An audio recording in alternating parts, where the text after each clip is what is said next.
The scream came first. Sharp, muffled, and out of place in a restaurant where every sound was meant to be perfect. Ethan Cole had always been the kind of man who owned silence. When he entered a room, conversations died. When he smiled, people agreed. And when he raised his voice, even the walls seemed to listen. But that night, power took an uglier form. Ava Cole, his wife, sat at the table in her pale, blue maternity dress, her hand resting protectively over her swollen belly. Her lips trembled as she whispered something. Something small, human, maybe even hopeful. Ethan's expression hardened, and before anyone could react, his hand flew across the table. The slap echoed through the luxury dining hall like a gunshot. A champagne glass toppled. Forks froze midair. No one breathed.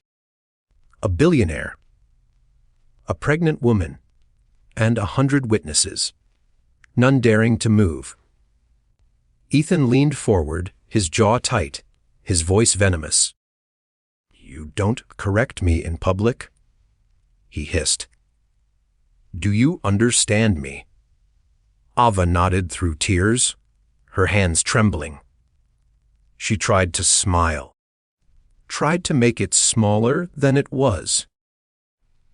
But there was no way to hide a bruise when 100 eyes had already seen it bloom.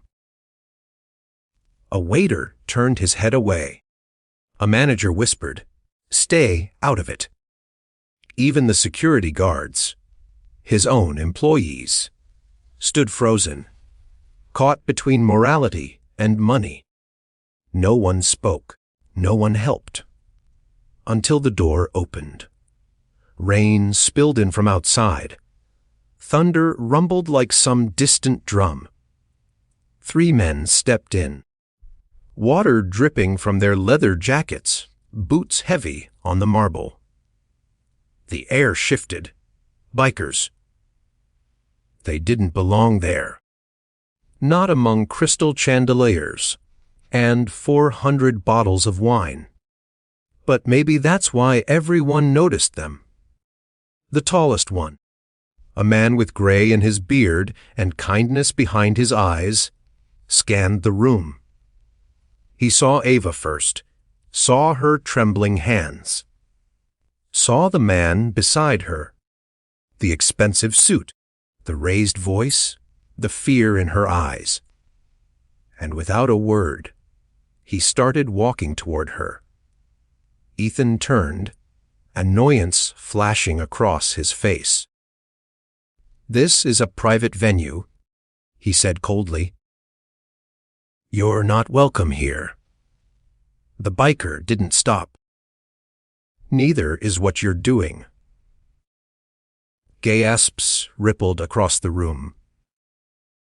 Ethan laughed, the kind of laugh only men who believe they're untouchable can manage. "You know who I am." "Yeah," the biker said softly. "A coward with money." The tension cracked like lightning. One of the other bikers took a step forward, then another, flanking the leader. The entire room leaned in, waiting to see how far they'd go. Ethan squared his shoulders, his pride more fragile than he'd ever admit. "You'll regret stepping into this," he said. The biker smiled faintly. "Maybe. But I'd regret walking out more." The crowd stirred. Small movements, whispers, shifting weight. The fear that had frozen them began to melt, replaced by something that looked a lot like courage. Ava's tears rolled freely now. Her voice was soft, almost a whisper. "Please," she said. "Don't. Don't make this worse." The biker crouched beside her, his tone gentle. "Ma'am, you didn't do anything wrong." Ethan stepped forward, rage twisting his features. "Get away from her!"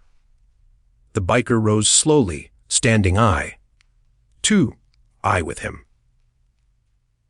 His leather jacket creaked as he shifted his shoulders. "I think she's had enough of being ordered around."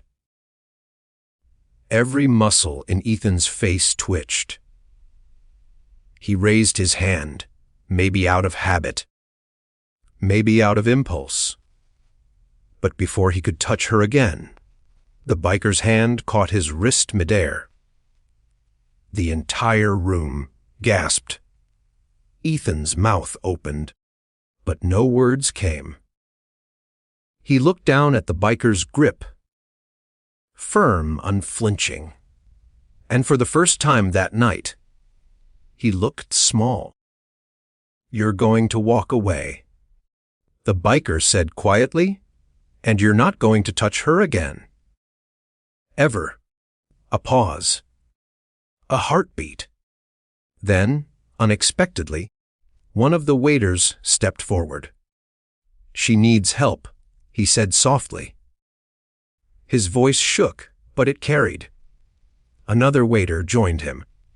Then another.